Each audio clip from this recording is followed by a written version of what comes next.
Welcome everyone, I'm Spiro. Thanks for tuning in. Before we get started today, YouTube removed my latest report on mandatory vaccines being authorized in my state under the emergency declaration. The video is still available on BitChute, and I urge all of you to go and watch this report right after you watch this one. I'll leave a link in the description of this video. Now, today, I'm very happy to have a special guest who is a leading and critical expert on sustainable development, green economy, Agenda 21, the 2030 Agenda, and historic technocracy. He is the author of Technocracy, The Hard Road to World Order, and Technocracy Rising, the Trojan Horse of Global Transformation. He also co-authored the Trilaterals over Washington, Volumes 1 and 2, with the late Anthony C. Sutton. Patrick Wood is a leading expert on elitist trilateral commission, their policies and achievements in creating their self-proclaimed new international economic order, which is the essence of sustainable development on a global scale. Mr. Wood is an economist by education and a financial analyst and a writer by profession and an American constitutionalist by choice. He is also the editor-chief and founder of Technocracy.news. Patrick Wood, welcome and thank you for being my guest today. Great, Spiro. Thanks for having me on. This is great. I've been looking forward to talking to you. Likewise, and I can't wait to get right into this. And so right out of the gate, I just want to go right to the root of things. Like right now, what is your take on the big picture perspective? What is taking place right now, and what is the agenda? Well, I've been writing about technocracy and speaking about it for a number of years now, as you know, and about globalization in general for decades.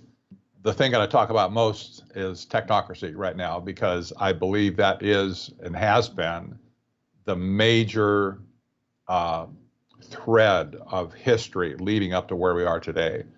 And I do believe, starting with this great panic of 2020 that I call it, not just the pandemic, but the great panic of 2020, we have essentially a technocrat coup d'etat that's happened, not just in our country, it's the whole world.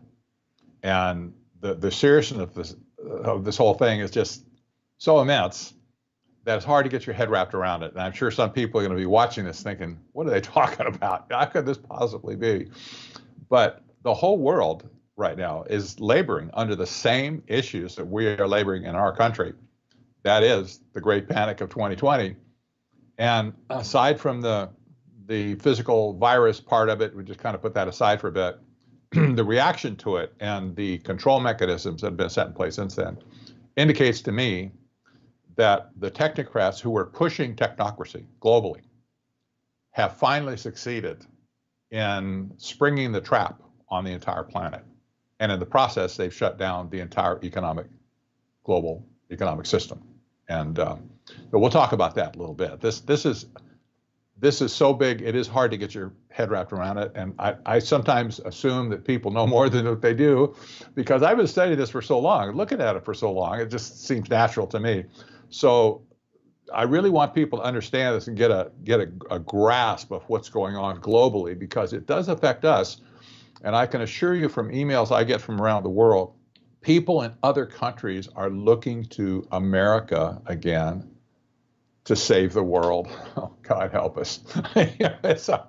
It's not going to be our government that does it. It's the American citizens like you and me. Somehow we have to come up with something that's going to throw a monkey wrench in this whole thing and reject technocracy again once and for all. It was rejected back in the last century in the 40s and late 30s and 40s. We need to reject it again and knock it back into the last century and leave it there permanently. And once you really understand it blows my mind how it's all encompassing. Every aspect of our lives, they already have a plan for, and we're going to get into that more here in a little bit. But as you clearly stated, and I mentioned in your bio and with your books and everything, you are a leading expert on technocracy, no doubt about it. And I've been following your work for years. How would you best describe to someone who's not familiar with the term technocracy or technocrat, how would you best describe, like, what is a technocrat? Who is a technocrat? Right. I always lead to answer that question with a statement from technocracy itself. This was a movement that started back in the 1930s originally.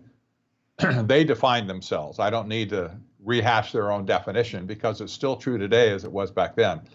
They said back then, in 1938, for instance, in the magazine they published called The Technocrat. They said technocracy is the science of social engineering. That's the first big tell here. The science of social engineering.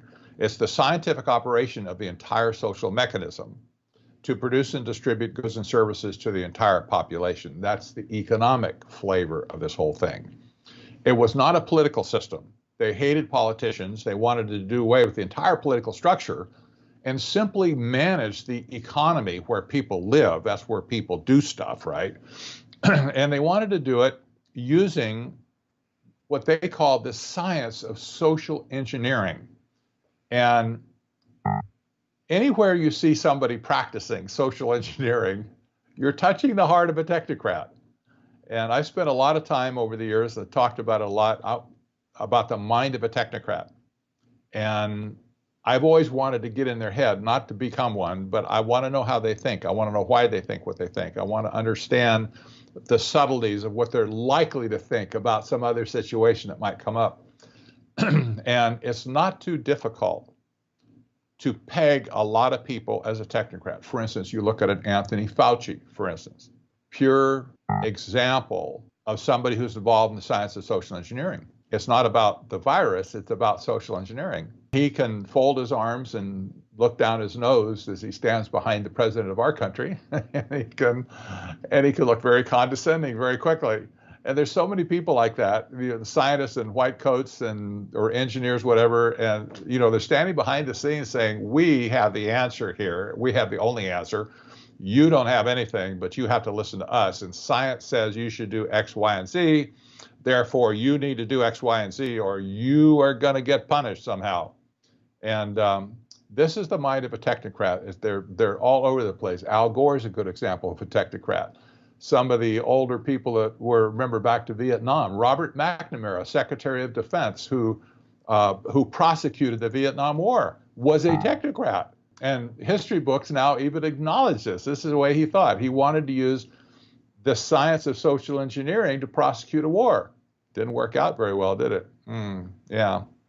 So we could look back through history and see a lot of examples. You could look at Bill Gates right now. Bill Gates is a classic example of a technocrat mind. You can look at an Elon Musk. You can look at a Eric Schmidt, ex-CEO of Google. You can look at a Jeff Bezos. These people are not communists. They're not socialists, and they're not Marxists. They're technocrats. They think that way. So I hope that kind of scratches the surface on answering the question.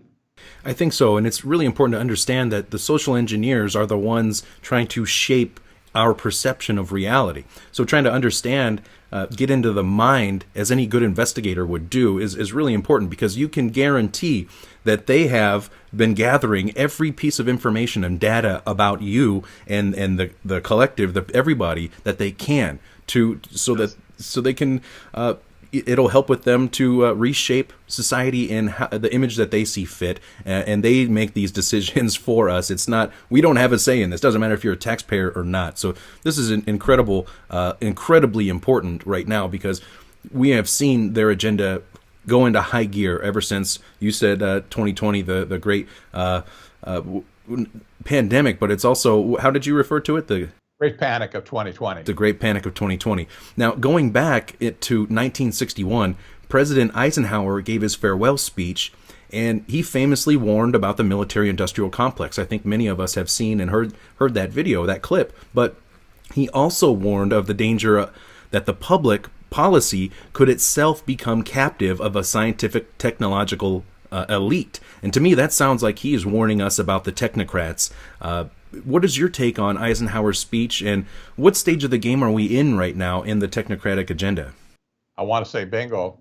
And there were a lot of things, by the way, about Eisenhower that probably could be pretty critical of him, just in kind of the whole scheme of, presidents that come and go in history. But his farewell speech just kind of dropped that out, kind of like a little teaser. I use that actual statement from his video or audio in my podcast, in the introduction to it, because it just fits.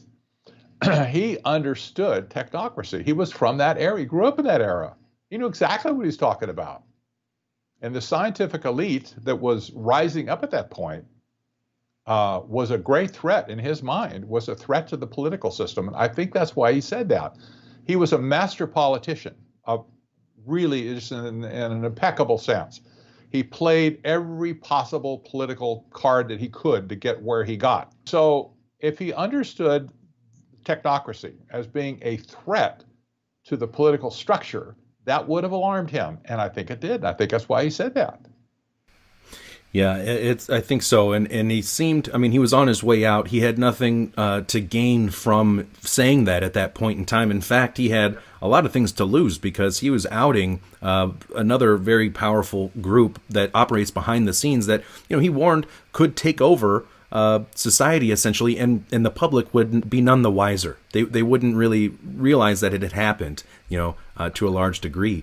And it seems throughout this long-standing agenda that has been around since the 30s, as you pointed out, it's really beginning to take shape right now as the technology has, caught up to the vision of technocracy and control, and allowing the technocrats to really fully implement their scientific dictatorship, which is accelerating, in my view, due to this coronavirus pandemic.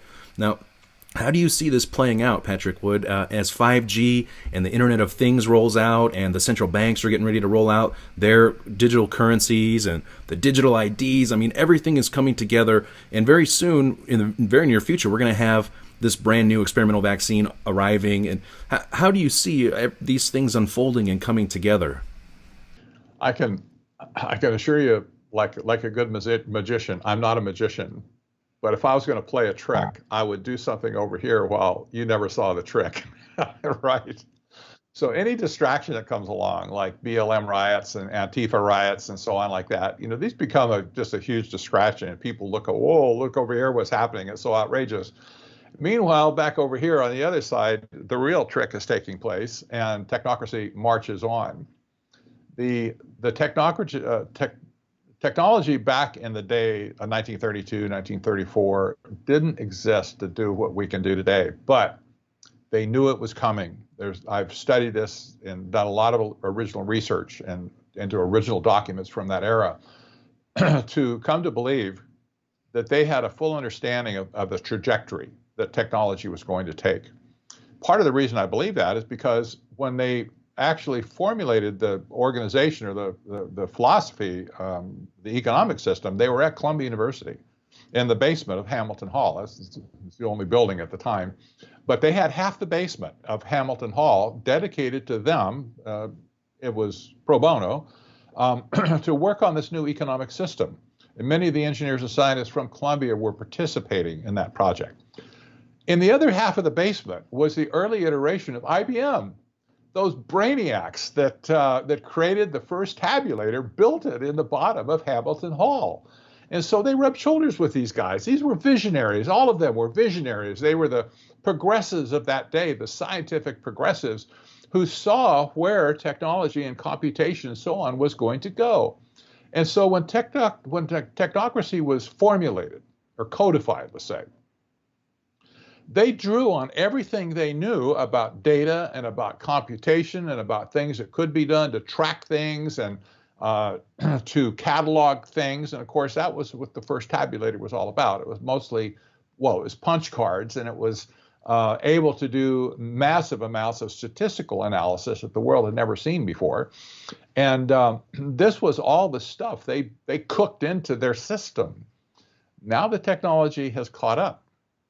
Now they're able to do the things they only dreamed about back in 1932 plus.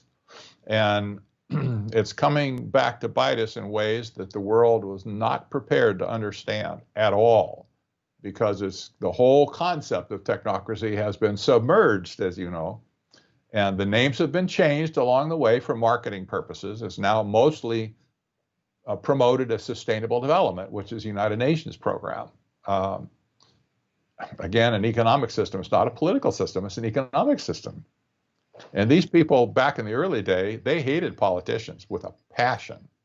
And they wanted, in fact, they called on Roosevelt, who was just coming in 1933, to declare himself dictator, dismiss all of the politicians in Washington, D.C., and simply implement technocracy. That's what they wanted.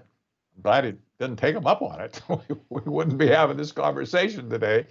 But here we are, and now these people are coming back as a group to reassert themselves on society, taking control of society to create a scientific dictatorship, and that's exactly where we're going. And, speaking of the United Nations, we hear them often talking about bioethics and even biodiversity. And you've been talking about bioethics over on your channel. And can you please explain the significance behind this? And, how does population control / eugenics fit into this agenda on a greater scale? The concept of bioethics, I realize, is really difficult for a lot of people to understand until it really kind of bites them directly. It has to do with the ethics of the treatment of your body, of your biological condition. And you say, well, why is that an issue? I'll give you a personal story of why it's an issue with me. My mother grew up. She was born, I think, in 1924, something like that. And she grew up in Northern California in a day when the eugenics movement was just going crazy. Mostly centered at Berkeley, by the way, University of Cal Berkeley.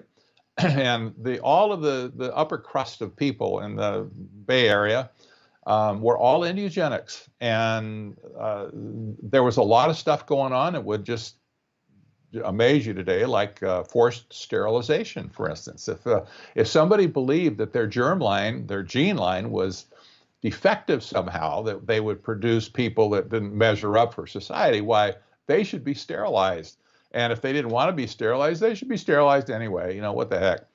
So my grandmother, who was all into that sort of stuff, she believed those people at Berkeley. She had a son, firstborn, who was, as it turns out, mentally retarded, and had developed about sixth grade, something like that. Maybe, I don't know, less than that actually. But then she had a daughter, and that would have been his younger sister. Well, they believed that the son was genetically bad. Therefore, they reasoned that it probably will skip a generation, which means that my mother didn't have it, but my mother probably would have children that would be like him. So they said, you need to take your daughter down and get her sterilized. And they did. They took her down, basically screaming and kicking, to a hospital in the Bay Area, put her on a table, and they cut her fallopian tubes, and she was sterilized for life. She wasn't very pleased about that. You can imagine that's not the thing that you expect your mother to do to you.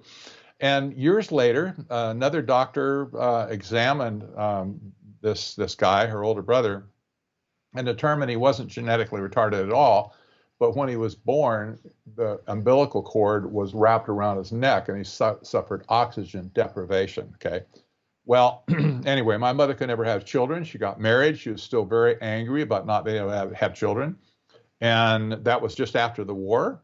And a boat came over from Holland, where my birth mother was pregnant all the way over on the ship, gave birth immediately coming off the ship, and gave me up for adoption. And I happened to be adopted into this family who my mother, my adoptive mother, was forcibly sterilized by the eugenics program, these nutcakes in Northern California.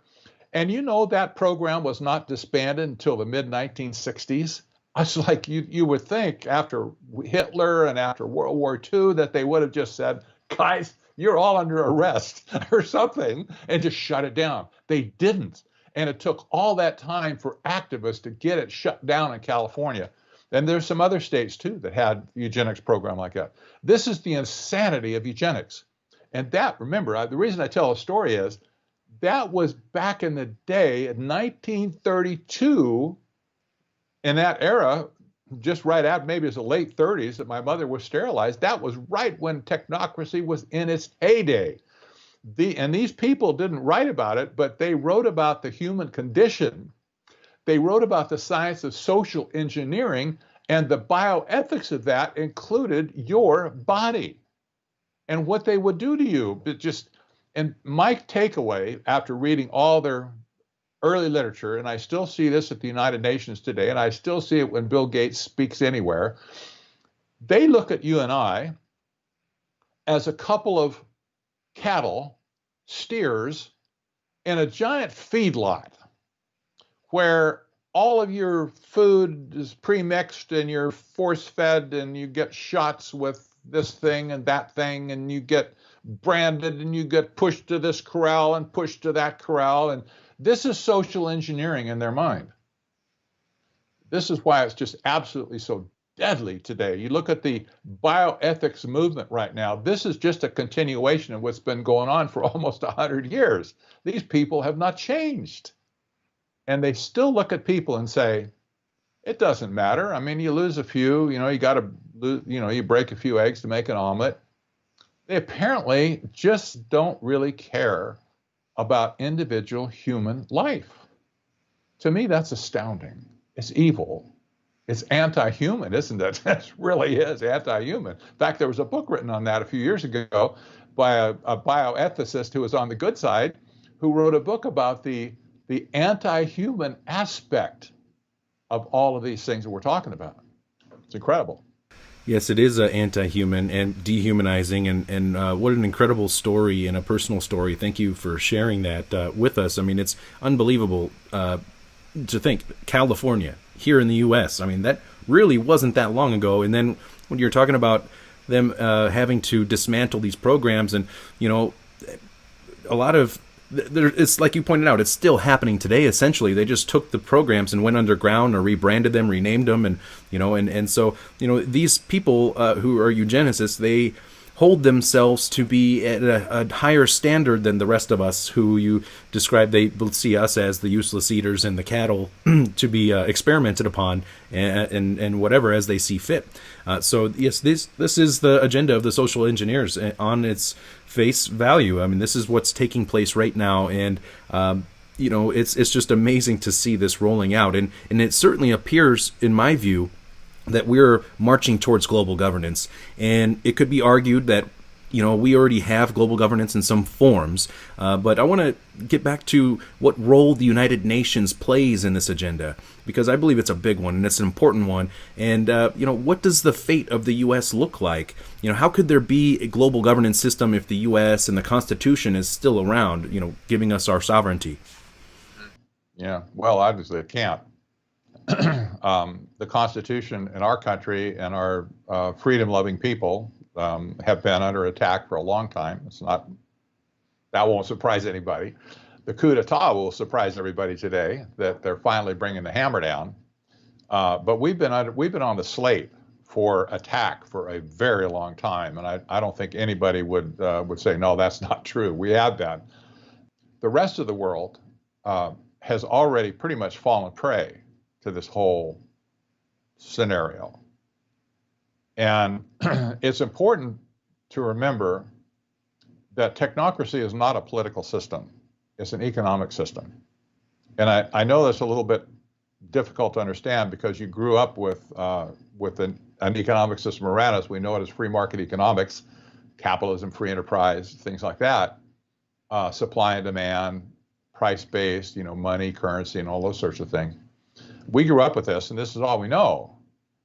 They have something otherworldly in mind as an economic system. They believe that if they control all of the economic framework of the world and all the inputs and outputs, there's no need for a political system. There's no need for a system of governance, if you will. There's no need for political leaders, if you will. This has led some global scholars like Parag Khanna, professor down at the U School in Public Policy in Singapore, to make a major conclusion in one of his books, actually called Connectography, that the system is globalization, or vice versa. Globalization is the system. It's not. They're not making it for a dictator. They're making it as a system. The algorithm will run everything.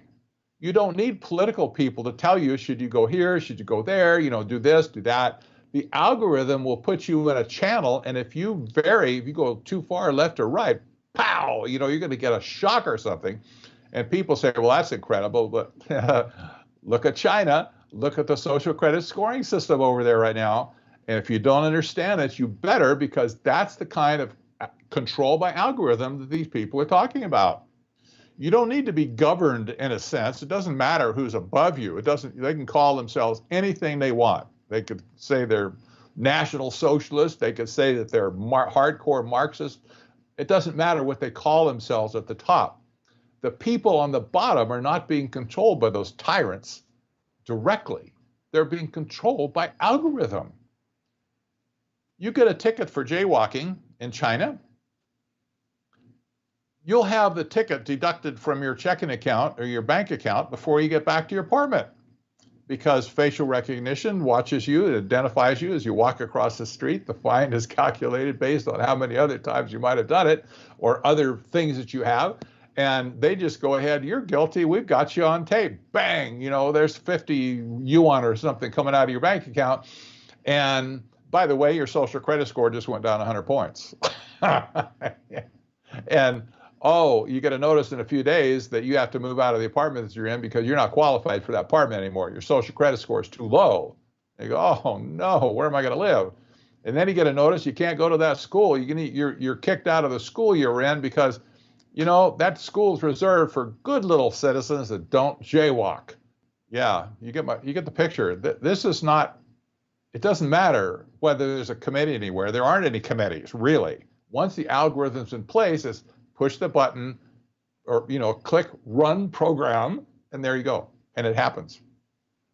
And it's truly, Orwellian doesn't even begin to describe it, but, this is apparent. This is the direction it's going. This is as the 5G is being rolled out and the smart cities and the artificial intelligence, which are going to be running this grid that we're all going to be a part of. We're all going to be tied into with our digital identifications and our immunity passports and our finances, our medical transportation. Every aspect of this is heading towards this global grid that we're all going to be a part of. And so, when I had seen personally the World Economic Forum announce the Great Reset and how it's tied into the Fourth Industrial Revolution, this through the research like yours and the work that you've done and others, and we have already had an idea. We've already known where this is going. It doesn't take a rocket scientist to see where this is going, but to actually hear Klaus Schwab and these others saying it, coming out of their own mouth. It was pretty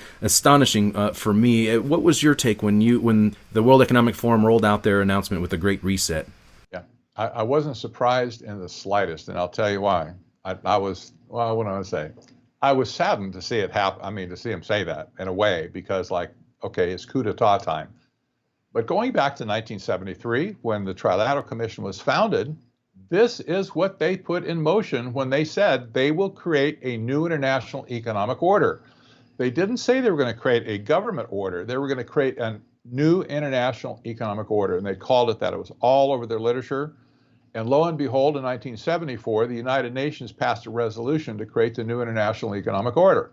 Whoa. Okay, it just so happened that the Rockefeller people that started the Trilateral Commission had a great relationship with the UN forever, and they fed it to the UN and the next year that they came into being. This new international economic order was not understood by anybody back then, including myself and Anthony Sutton. We just didn't get it. We knew that it was a big deal. We knew that globalization was upon us, but we didn't fully understand it meant technocracy. There was no view of technocracy back in our minds in that day. If there had been, we would have pegged it right then, I'm certain. But this was what they had in mind.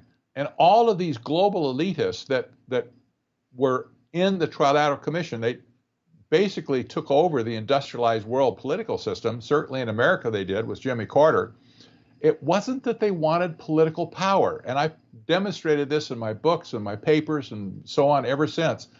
What they were after was control over the economic engine of the world, which was clearly represented by the United States at that time. We were the big kingpins. And so 8 out of 10, for instance, of the World Bank directors after that time were all members of the Trilateral Commission. Lo and behold, the World Bank, the President of the United States appoints the World Bank president. That's the way it is. And you had the same thing with the U.S. trade representatives. Something like 9 out of 12 of subsequent U.S. trade representatives that have written all these cockeyed treaties since 1933, they were members of the Trilateral Commission. It wasn't about getting the presidency. It wasn't about getting the EPA or some other agency under the control. They wanted control of the global economic system so that they could create a new international economic order. What I'm documenting in my work today is they had in mind back then, and forevermore have had in mind, technocracy. This was the economic system that they were after. It's the only economic system, by the way, in the course of all of history that has been an alternative economic system to free enterprise. That has always been the type of economic system the world has labored under. Technocracy is new, it's otherworldly. And once they saw the possibilities of what it could do for them, they began to put it all into play. And one of the very first things they did, by the way, Zbigniew Brzezinski, a co-founder of the Trilateral Commission and worked for Jimmy Carter, he called up Chairman Deng in China and said, come on over, Chairman. We're going to have a nice little get together and we're going to bring you back into the global economic stage. And they taught China not capitalism. They taught China not free enterprise. They taught China technocracy. And that's why China is where it is today. And it's been identified by the global elite, by the way, as a technocracy. Not my words. I didn't make that analysis. The global elite themselves have said it. So now Klaus Schwab comes out and says, it's time for the big reset. And I'm thinking, okay, we knew it was coming, Klaus. We knew that you were behind it. You were part of that big clique, the global elite clique. You're just telling us what we should have already known. And I dare say, if my co-author Anthony Sutton were alive today, people have asked me this, what do you think Sutton would say? He would get up on a stage and he wasn't a man of a lot of words, by the way. He's really an academic. He'd get up on a stage and he'd say about 5 words, maybe just 4. He would say, I told you so. And he'd walk off the stage. Yes. I mean, the timing, yes, absolutely right. I mean, when this falls into the problem reaction solution Hegelian dialectic to a T. I mean, with this whole crisis being facilitated the way it has been, and with the numbers being inflated, and to instill the fear and all of the videos coming out of China that shocked the world and everything, and then it crippled the global economic system, and we knew that this current system was unsustainable and that something was going to have to come and replace that. And this was by design. And of course, it's not going to be the central bankers who take responsibility because they're involved in the corrupt system. They're the ones, and the governments aren't going to take responsibility. So lo and behold, enters the well-timed crisis that will take the fall, burn down the current system, and then out of the ashes roll out this new economic system, the Great Reset. But it's amazing to see all of the other aspects that are being rushed through, how it's going to transform every aspect of our life, from education to our finances to health, medicine. I mean, it's absolutely unbelievable to see it rolling out, because we've been talking about this for so long. It's coming. Well, it's here. And, Mr. Wood, I wanted to get your take on solutions. What can people do to, even resist locally and identify the problems locally? Do you have any input on that? Well, I sure do. A few years ago, I founded a nonprofit organization called Citizens for Free Speech. It's citizensforfreespeech.org. Surprise. I would encourage people to go there, because what we're talking about today in America for the destruction of our Constitution, the first thing it has to go is the First Amendment. The First Amendment is all about communication. It's about talking. It's about discussion. It's about peaceable assembly. It's about asking the government for redress of grievances. It's about freedom of expression of religion, and freedom of the press, and freedom of what we're doing right now, freedom of speech. Well, the First Amendment is under an obvious attack right now with all this face mask business, social distancing, because of the great panic of 2020. This has nothing to do with the virus at this point. It's bad science all the way. A lot of people have documented that and know it. But it's been politicized, it's been weaponized against the people to create a system of control, a system of submission, if you will, to wear these masks and to break down the will of the people for any further things that they want to do along the way. We know that mandated vaccinations are coming soon too. So when I started CFFS, originally, it was over the censorship issue with YouTube and Twitter and Facebook and so on. We saw those attacks as being very serious, obviously, and they still are. But it's grown to be so much more now. This issue of the First Amendment, I see a full spectrum attack coming on it from every conceivable direction. And so we know that they captivated us on a local basis. This whole United Nations thing has been a mystery to a lot of people, but they have infiltrated every single community on the planet. It's like the crabgrass is in your lawn and it's spread everywhere. They're into Europe, little towns and burgs and villages. They're into Africa. They're into South America. They're into Central Mexico. They're into Canada. They're in the United States. In every single city and town in America, you'll find sustainable development. This is an economic system. It's not a political system. But they've done it by going local and getting it introduced into local communities. And this is where the battle must be fought. We have been promoting at CFFS a public movement at this point with our membership. We're just growing like unbelievable right now, what's happening. People are just coming to us by the thousands every month, wanting to get involved with this.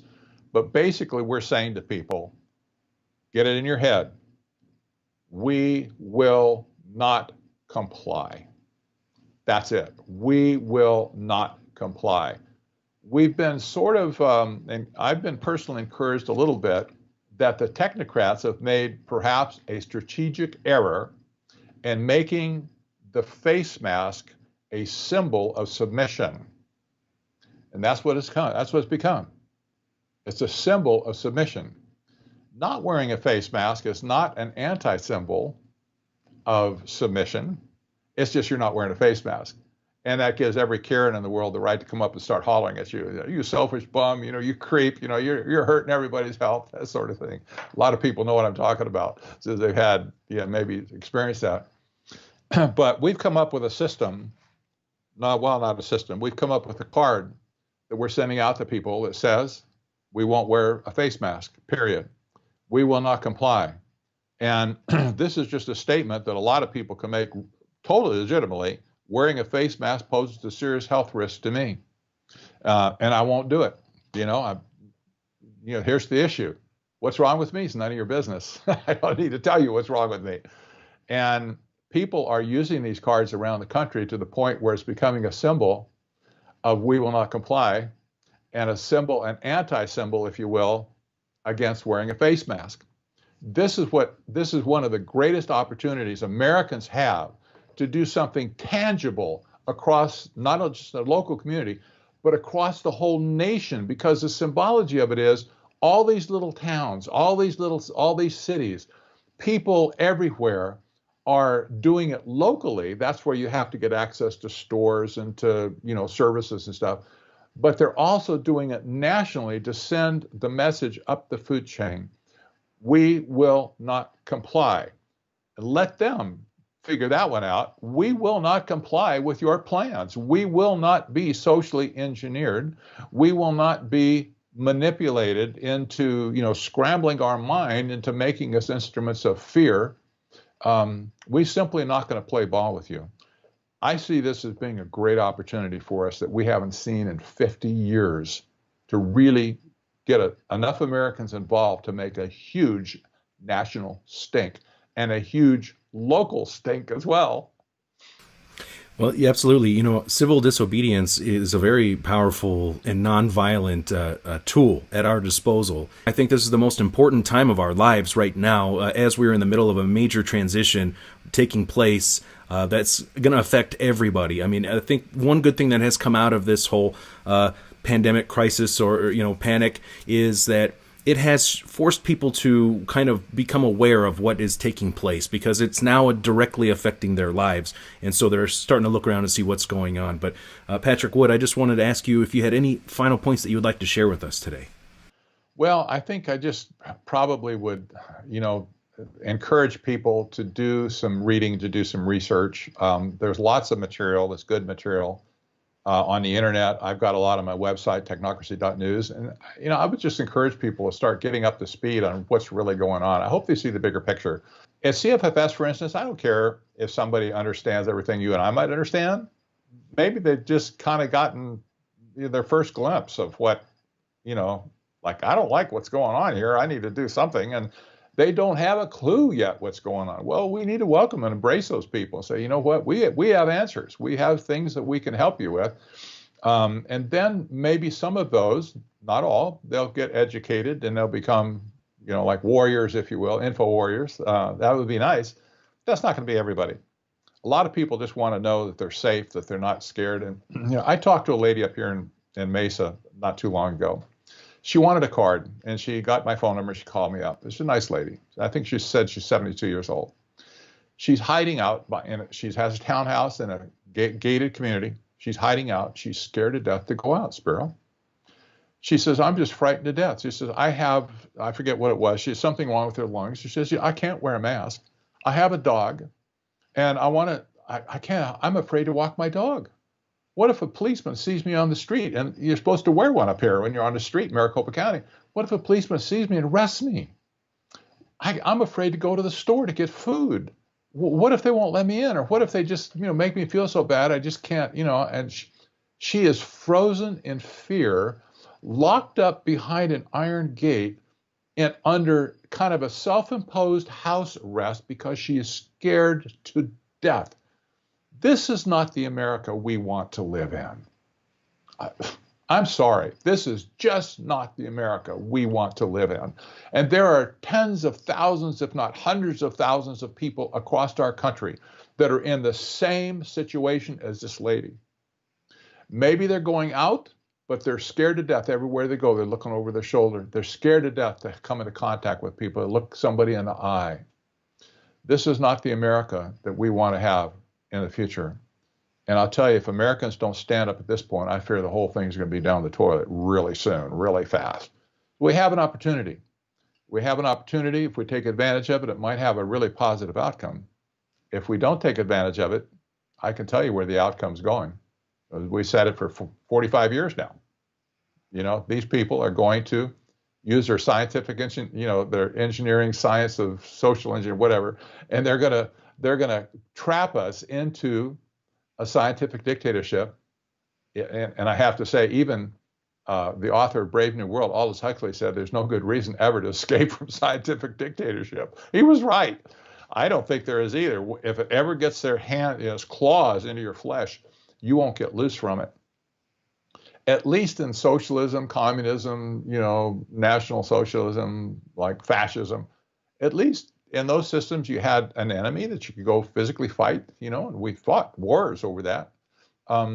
With the technocracy, you don't know who did anything. You can't get to these people. You get banned from Google, let's say. You send in a complaint to Google. You got no right to ban me, to shadow ban my stuff. Where does that go?